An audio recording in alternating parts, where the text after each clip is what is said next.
Get in the smoke. Call 877-448-0433 to get on the air. Now, here's your host, Greg Rempe.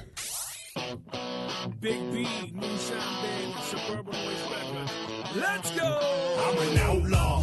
Give me 2 shots. We don't need a radio. All right, welcome back. 37 past the hour. This 877-448-0433. Greg at the BBQ Central Show.com are the ways to get in touch with the show. My next guest runs one of the most popular barbecue and grilling blogs out there, aside from his main site, Nibble Me This. Also a VIP blogger for Grilling.com. He's on Johnsonville's Big Taste Grillers blogger panel. And he also blogs for Bush's Traditional and Grilling Beans. Friend of the show. Let's race over the hotline and welcome back Chris Grove to the show. Chris, how are you, buddy? Good, Greg. How are you doing tonight? I'm doing absolutely fantastic. Chris, always appreciate you making time for the show. A lot of different things that we could cover here tonight, and we should probably start out by saying, look, I host a show. I talk to a lot of pit masters who are out there weekend in, weekend out doing this competition thing. And one that I have maintained that I have never thought anything about doing anything like that. Never want to get out there and compete. Just want to talk about it. Be one of those guys that talks about it, never does it, because that's what I do. Those that can do and those that can't talk about it on an internet radio show. You're stepping outside the comfort zone, though. It's Memphis in May. You have some other cool friends that you're going to be doing this with. Tell us a little bit about it. Yeah, I think I'm probably an idiot for doing this. I've been involved in barbecue. I've gone to competitions. I've taken the classes, and I know certain things you're not supposed to do, and I'm kind of doing a lot of them. I'll be cooking my first contest, and I always figured my first one would be something, a backyard somewhere. But I'm using a cooker I've never used before. I'm not doing a recipe I've done a lot, so I'm trying to screw everything up, so I'll probably come in first. Not only that, but you've decided to really take one of the most, obviously, it's got a lot of history and there's a lot of mystique behind Memphis in May, but, it's probably not like one of the easiest competitions to cook. You maybe could have chose something that had like 25 or 30 teams local, somewhere where you are, but you really threw it all together. You're going to go down to one of the biggest events. Parties like there, like crazy. Really kind of out of your comfort zone for sure, right? Yeah, definitely. I mean, I really, I'm like you. I never thought I would even try the competition because I've seen what the guys and girls do, and I know how hard it is. And it really hasn't been something that I thought I wanted to get into. But, when you get offered to be on a team, I get to be with Neil Gallagher and Eddie Medlin and Robin Lindars, also friend of the Barbecue Central show. Yep. I couldn't turn it down. This is a once-in-a-lifetime shot, so I figured, how can I say no? So when you're tasked with the fact that you're going to be cooking on something that you don't normally cook on, is it something that you have availability around your local area where you can look at one and practice, or is this kind of going in blind? Yeah, actually, I checked. We're going to be cooking on the Grilla pellet smoker. And I checked with them, and they don't actually have anybody, a distributor yet in East Tennessee. And really the closest person to me was Neil, who's also in Tennessee, but that's like 6 hours from where we are. So I'm going to get some work on some different pellet cookers and then just hope for the best. Well, the good news is this. The Grilla pellet cooker is going to be very user-friendly, so there's not going to be a huge learning curve because it is a pellet cooker, and it is producing a lot of great backyard barbecue, as I can attest to. Not sure about the competition side, so that's something you're going to have to report back on. But as you're looking forward to Memphis in May and your teammates and all this stuff, do you have any type of expectation whatsoever? I just hope I don't get the DAL category winner thing. I just hope to have a respectful showing and have fun and learn a lot. I'm also looking forward to helping out with the other categories. We're just cooking. Robin, Eddie, and I are heading up the People's Choice, which is probably the least stretch for a barbecuer like me or you, because you're not cooking to the judges. You're cooking to general population taste. So it's probably closest to my comfort zone than actual turn-in boxes and things like that you have to deal with. So when you're considering, or you said you're going to be doing the People's Choice, are you considering where you're going to be regional-wise, and are you guys game planning and concocting flavor profiles that are indigenous to that area? Yeah, very specifically, because the three of us are all fans of the Piedmont-style sauces, but in general population, I don't think that's a safe bet to go with. So yeah, we are tailoring our personal taste to a more of a general flavor profile instead of trying to say, we're going to use this specific region. Chris Grove joining us here on the show. Nibblemethis.com is the website if you want to check it out. It'll be your offshoot website. There was a couple new products that you have gotten into. One of them I just happened to have here, believe it or not. It's called the Draper's Barbecue Mood Enhancer. Shane and I were talking about this, it's probably been a couple months ago when he initially told me that he was going to get a beef rub out to market. Imagine you've had time to actually try it out and give us some of your thoughts on it. Yeah, it's kind of irritated with Shane. I got that, and I read the mood enhancer label, and one night after the kids were in bed, I rubbed it on my wife, and she just got pissed off. So it doesn't really, no truth in advertising there. Hey-o! No, I've used it a couple times, and I've really liked it. I've done it on steaks a couple of times, and this past weekend I did 2 racks of beef ribs with it that came out really good. I like the flavor profile out of the bag. It's your traditional salt, paprika, onion, garlic powder, and that kind of stuff. I think the soy sauce powder kind of gives a unique flavor to it. With the steaks, I found I like to add a little bit of black pepper with it as well. But the ribs turned out really good, especially when I used the sauce with it. Let me ask you this, because when we talk about rubs and they're billed as both sides of the fence rubs, so that means low and slow and then high heat.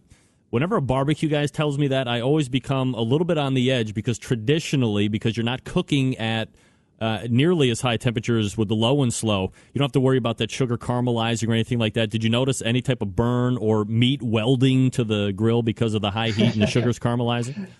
Yeah, no welding accidents, no fusing to the grates. No, I think it's because he uses the turbinado sugar, which has a higher heat tolerance as it is anyway. I was grilling at 500 degrees when I grilled my ribeyes and had no problem on my big green egg. You're definitely a big green egg guy as cookers go. Name 2 or 3 things that you really love about that cooker that you would suggest, because that was one of the Survey Tuesday questions that I haven't even bothered talking about tonight at all, was, were ceramic cookers overrated? And I had maintained that because you're getting 2 cookers in one that can hold a true low and slow barbecue temperatures and then one that can go afterburner F-14 Tomcat Jones, that you're getting 2 in one, so the price tag might give you a little sticker shock up front, but when you really, realize the potential, it's not nearly as bad. What do you think about it? I think it's up to the cooker. If you cook as much as I do on the big green egg, I feel like I get my money back out of it, so I don't find it overrated. You sure won't find me taking it apart and hauling it over to Memphis in May.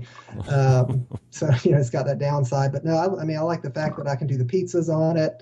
My wife actually got her a big green egg last September, and she uses hers for baking. She doesn't want me to ever get my pork butts or anything greasy in hers. But, they're just so flexible. You can, I know a lot of those things you can also do on Weber Smoky Mountains. You can do them even in a kettle grill. But, I just prefer the ceramic. We're talking with Chris Grove from NibbleMeThis.com. Right, one of the other products that you were talking about were the Bush's Grillin' Beans, the sweet mesquite flavor. So, me and smoke flavor and anything, I always get very skittish right off the bat. What's the flavor profile of these things like? It's kind of funny you said that, because in the original conference call with them, they mentioned that it did have natural smoke flavoring, and of course I had to ask the question because I knew you would. And yes, it does have a liquid smoke to it, but like some of the sauces that you've had that have a little liquid smoke into them, but it's done right. Yep. That's what I think they've done, and I do want to be out front with everybody and make sure they know I am sponsored by Bush Beans. So, I don't want people to see that later and think that I was paid to say that, because I've used Bush Beans since, my mom first taught me how to make barbecue beans. But the thing I like about the grilling beans especially is that during the week, it's great to just be able to, when you're just grilling something for 10 minutes, you don't have time to make your normal barbecue beans that take, an hour or 90 minutes in the smoker. And with these, you can have them ready to go. They have a great sauce. But the sweet mesquite, what I like special about them is they're black beans. and I like Southwest flavor profiles, but these are black beans with onions and red bell peppers, and they just simmer it in the sweet and smoky sauce, and it really works. It comes out great with as a side for fajitas and things like that. I love them. You know, when you were approached by Bush's Grillin' Beans or just Bush's Beans in general, and I am not sponsored by Bush's Beans, and it's the only beans that I buy. I probably don't use them in the traditional sense. I drain a lot of stuff out, but I doctor my beans up a lot. But as a base, to me, you can't find any better beans out there, especially for the price, so I use them all the time. Are you excited to get approached by a company of this size and in the industry? Is it kind of gratifying to know that you were writing initially just to write, and now somebody has seen your vision and they want to get behind you like that? Yeah, that's my favorite thing about it, because it's a company I've used for so long, and even before they ever pick me up, you can find mentions of them in there. And when it's a product you believe in, it's real easy to say, "Oh, you want to pay me to say that? Sure, great." But yeah, it's especially when you hear from people like Kingsford and from Bush Beans and Johnsonville. They're products I'm already using all the time anyway.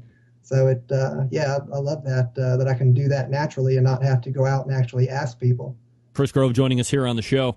You have a big thing going on April. It's a giveaway, and Central Lights are always in the mood for free stuff, especially if it doesn't require them to actually do any type of uploading of audition tapes for certain TV shows that we never know about anymore. What do people need to do to get on board with the April giveaway over at nibblethis.com? Okay, the April giveaway is Steve Reichlin has a new book coming out April 25th. It's Best Ribs Ever, 100 Killer Recipes. And Workman Publishing has agreed to give an autographed copy away on my blog this month. All you have to do is go to the, I think it's 2 posts back with the beef ribs, and just leave a comment. That's all you have to do. And make sure you leave some way where I can get back in touch with you, like if you have a Barbecue Brethren forum handle or an egg forum handle, leave that so I know who you are. A signed copy of the Best Ribs Ever, what does that retail on the black market? With Stephen, not with my autograph, but with Stephen Reichlin's autograph. Oh, wait, you wanted his autograph? I was just going to sign it. Jeez. I think it'll be about $1 million. Wow, one of the most expensive gifts ever raffled off on nibblethis.com. Well, is it the most expensive one? Probably, right? Oh, sure. Yeah, I learned my valuation from Storage Wars people. Right. Absolutely. And that's going to go off on 4/25. So Now, I'm glad you mentioned that beef ribs post that you had, because I was going through the other day just kind of surveying the site, and you always take such wonderful pictures. And I must be the only guy in the world that does not find beef ribs like that. I find the dino bones, because it's the only ones that BJ's carry. They're called like the short ribs, and they are just huge and flavorful. I can't find the ones that look like pork ribs, but they're beef. Well, we get here at locally, we can actually find them a lot of time at Walmart, Kroger's, just a general grocery store. But you just have to get them when you find them. If you go looking for them, they're not going to be there. Now, have you had the bigger version, those the short beef chuck ribs? Yeah, that was the first kind I ever tried. And I like those too. It's just easier for me to find the others. Do you find that there is a dramatic flavor difference between the two? Oh, definitely. There's a huge flavor difference and texture difference, I think. It's a little harder for the short ribs to get them as tender, but when you do, it's worth the payoff, and you get a lot more meat on the short ribs. Yeah, my brother calls them, what does he call them? The porterhouse meat lollipop, because it almost looks like you went out and tore out the underside of a cow. We're talking with Chris Grove. He is the writer of nibblethis.com. Also, you can find him on grilling.com, which is Kingsford, also Johnsonville, and blogs for Bush's Beans. Now, were you part of this trickery and tomfoolery of Clint Cantwell, where you guys said this hickory-fused propane? What is going on there? Yeah, I did. I just had when he sent the video, it was too funny, and I knew that a lot of people would bite on it, and even though we released it a little bit early in April 1st, but I just couldn't resist, especially with the technology cutaway schematic he had. A lot of people buying into that right away. All right, we're talking with Chris Grove again, nibblethis.com. Chris, always appreciate the time. Thanks for coming out tonight. All right, thanks, Greg. Yeah, you got it. There he is, Chris Grove.